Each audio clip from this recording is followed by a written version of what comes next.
This is some of the footage from over the years when we built the K&W O-Gauge model railroad. It's in the attic of my house. It's been featured in classic toy trains, and my grandson throughout his life has enjoyed coming up here, running trains, along with many of my friends that share an interest in model railroading. We've had many pizza pies up here by the model railroad, enjoyed running each other's trains on the layouts. But this railroad was a very labor-intensive thing that took about 3 years, if I remember right, to do all the construction, carving the mountains. Mike Kajeski helped me build a table, and by the time we collected all the running stock and the steam engines and every part of it was a really labor-intensive thing. Mike Kajeski did the carpeting. We began running trains in '99. And we have worn out some wheels on the trains. I got to learn how to bend and lay Gargrave's track on the cork roadbed. This was the first time I had ever used Gargrave's track, and it was a thrill the first time we got to see a train run.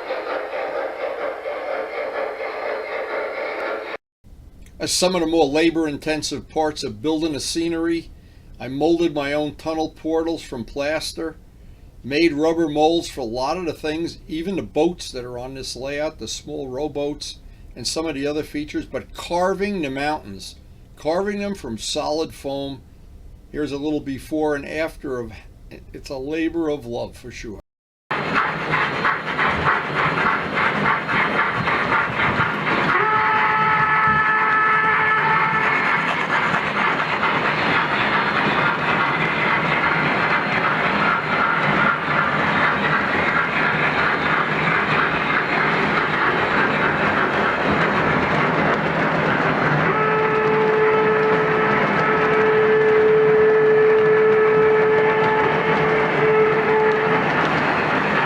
And even when my grandson Miles was roughly 3 years old, he took an interest in trains.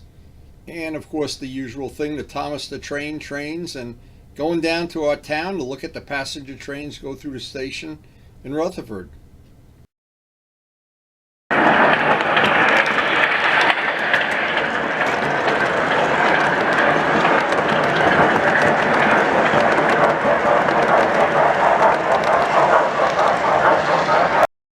And the final scenery, as you can imagine, took many years.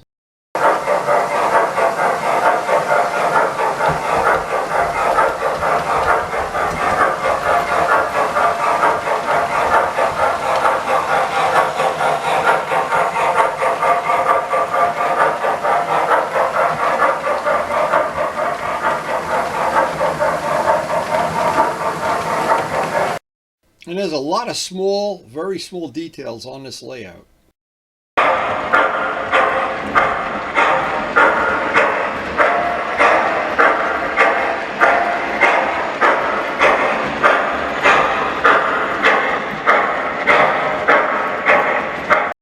And there's a lot of highly detailed cars, and they all have people in them.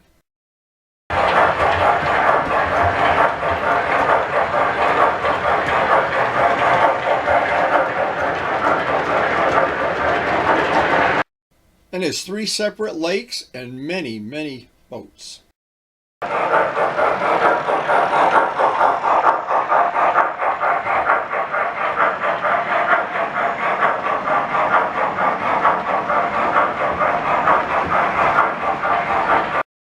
And all of the engines on the layout are Mike's train house.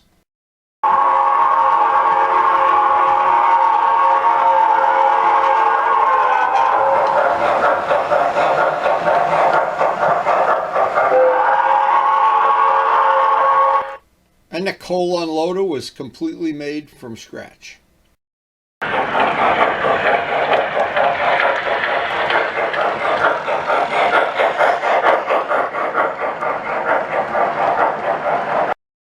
And there's several hundred trees on the layout.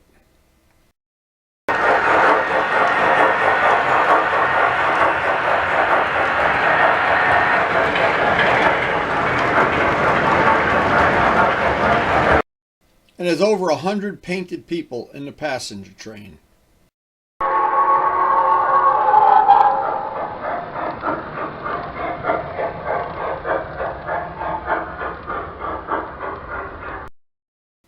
All the switches on the layout are controlled by air pressure.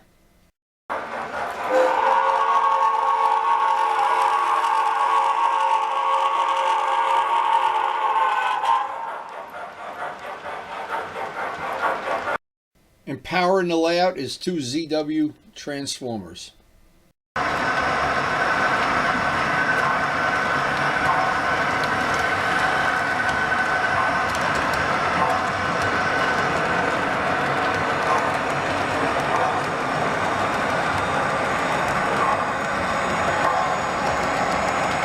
Check the level of the tanker, will ya?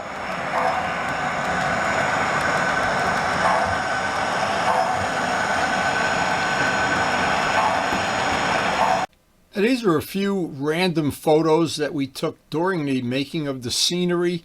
One of the things I love is this coal loader. This was one of my favorite parts of the layout. The coal unloaded I made totally from scratch, and that turned out to be a lot more work than I thought it would be, but it turned out to be a good part of the layout. The chimney that became a giant factory, K&W Industries, and was originally going to be a passenger station, and then I put the passenger station in the back, not in the front. But all the little details, and there are millions of them. And as I look back, making these boats, I made a mold for the boats. Some of them are sailboats, some are rowboats, and there's some being worked on. That was just a cute little thing I had in the back of my mind. This was the original passenger station, and done with wedding cake pieces for the posts. And you can see even the engines have the painted people in them. I put hundreds of people on this layout. That in itself was a labor of love. And every part of it I try to detail out with the scenic things being very realistic as possible. And of course, endless small details on an ongoing basis.